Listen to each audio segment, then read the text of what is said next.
Buenas noches a todos. Esta charla mía, que es contarles un poco la experiencia del movimiento al que pertenezco, estaba pensada para más adelante, pero bueno, un tema de agenda aceleró los tiempos y hoy voy a compartir con ustedes entonces la experiencia del movimiento de trabajadores desocupados, el MT de La Matanza, al que pertenezco, y la idea sería poder reflexionar con ustedes. Mi nombre es Soledad Bordegaray, acá me avisan que no me presenté. La idea es reflexionar un poco de toda esta historia, de este recorrido que yo les voy a contar, cuáles fueron los aportes que hizo el movimiento a la construcción de la paz, sin saberlo, porque en el tiempo en que transcurrieron estos hechos y todavía recién hoy, nosotros estamos planteándonos un nuevo camino, una nueva herramienta, cómo ser creativos ahora en este desafío de no responder a la violencia con más violencia, sino poner un mensaje de esperanza para nosotros, ¿no? Para nuestro pueblo. Así que el movimiento de trabajadores desocupados comenzó en La Matanza alrededor de la década del 90, en 1995. Cuando los titulares de los diarios mostraban todos los días los despidos masivos en las empresas, en las industrias, en las fábricas, y también en los empleados, entre los empleados estatales, entre los bancarios. En nuestro barrio, nosotros somos del barrio La Juanita.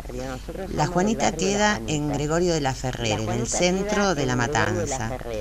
La Matanza, para los que no son de Buenos Aires, está en el conurbano bonaerense, al oeste, es el más extendido de los municipios del conurbano y tiene también, como nuestra realidad en nuestro país, una concentración de riqueza muy pequeña en algunas de sus localidades y una gran extensión de pobreza y de marginalidad, pero no siempre fue así.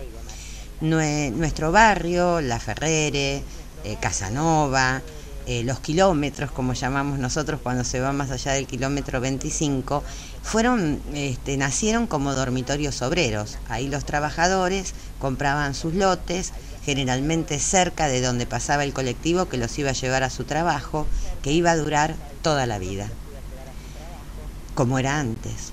Uno comenzaba a trabajar y se cumplía con las expectativas para las que lo habían llamado, iba aprendiendo, mejoraba la calidad de su trabajo y finalmente un día se jubilaba. En los 90 se decidió que la historia había terminado y que otro cuento era posible, ¿no? Entonces era posible la aparición de grandes masas en la Argentina, pero también en el mundo, de desocupados. Esto escondía una gran perversidad, porque todos sabemos que para el pueblo trabajador, la única herramienta para cambiar la realidad es el trabajo. Y esa era una realidad de pobreza que el trabajador quería superar, que el trabajador quería que su hijo pudiera tener educación, que tuviera salud, que tuviera una oportunidad de superar la calidad de vida de su familia. En los 90, de un plumazo, esta posibilidad se cortaba. Y los trabajadores, al principio, llevados por lo que los medios de comunicación y el propio gobierno decía, sentían una gran culpa y se encerraban en sus casas. En realidad, los movimientos de trabajadores desocupados en aquellos años se nutrieron fundamentalmente de mujeres, porque las mujeres salieron a las calles a reclamar por la comida de sus hijos. Eran pocos los hombres que se animaban a mostrar esa pérdida de su identidad. En realidad la familia en aquellos años, nuestras primeras reuniones, eran de catarsis, eran de contar, de largarse a llorar, de contenerse los unos a los otros. Estas reuniones en La Matanza se dieron de una forma casi casual. Un grupo del barrio Casanova, de la localidad de Casanova, un grupo de vecinos se reunió porque no podían pagar una boleta de luz. Entonces se reunieron para ir a plantearle a la empresa que dieran una medida para para poder cumplir y no quedarse sin ese servicio.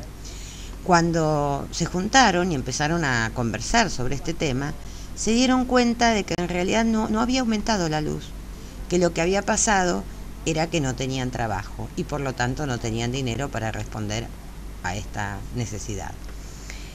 Y detrás de este hallazgo, la gente comenzó a animarse a contar que en realidad no tenían siquiera para comer. Y entonces se armó un movimiento que al principio se llamó de ollas populares, donde la gente se juntaba y llevaba lo poquito que tenía, porque todos sabemos que algo en casa hay, aunque sea una zanahoria. Y mi zanahoria con la cebolla del vecino y la papa del otro de al lado pueden hacer una sopa y llevar un plato de comida caliente a nuestros hijos, ¿no? En el año 96 ya en todo el país había movimientos que se llamaban de distintas formas, ¿no? Unión de Trabajadores Desocupados, Movimiento de Desocupados. Se dio un gran debate en el que participó activamente el MT de La Matanza y la palabra trabajadores tuvo mucho que ver con la postura de nuestro MTD, que en aquel momento reunía alrededor de 2000 compañeros. Nosotros la verdad es que discutimos mucho e insistimos mucho en la palabra trabajador porque no queríamos aceptar que nos borraran nuestra identidad. No éramos desocupados simplemente, éramos trabajadores desocupados. Y no era que habíamos dejado de trabajar por voluntad, sino que otros habían decidido. Nosotros en aquel momento decíamos la capacidad de trabajo la tenemos intacta, lo que no tenemos es alguien que se interese por nosotros. Y en el año 96, en una misa ecuménica en la Plaza de Mayo, se realizó el lanzamiento de lo que fue el MTD, los MTD, que al principio eran totalmente autónomos estos movimientos y se referenciaban por la localidad que les daba origen. Por eso el nuestro se llama MTD de La Matanza y ustedes habrán escuchado hablar del MTD de Solano, del MTD de Guernica y de los otros MTD. El MTD de La Matanza desde el inicio se fijó un lema que decía, y esto nos empieza a emparentar ahora, después de tantos años, con el Movimiento por la Paz, porque nuestro lema decía, si la vida que vivimos no es digna, la dignidad es luchar para cambiarla. Y entonces cuando nosotros hoy hablamos de la construcción de la paz y de la no violencia, caracterizando que la violencia es la injusticia, es la indignidad, entonces estamos empezando a emparentarnos casi desde el momento fundacional del movimiento. Nosotros también luchábamos contra la injusticia de condenar a miles de personas a una vida indigna, porque es indigno para un padre, para una madre, no poder servir un plato de comida en la mesa de sus hijos. Nosotros nos preparamos, nos sentíamos en realidad muy solos, porque en aquellos años, si algunos de los que están escuchando lo recuerdan, el gobierno decía que no trabajábamos porque éramos vagos. Los sindicatos nos decían, cobren la indemnización y pónganse un kiosco, cómprense un auto para hacer remis, y los propios partidos políticos, aún aquellos de izquierda que denunciaban que la desocupación no era una variable que se había escapado, sino que era estructural al nuevo modelo, al neoliberalismo, aún ellos nos decían que fuéramos a las fábricas a buscar trabajo y que no nos lumpenizáramos. Y nosotros les decíamos, no hay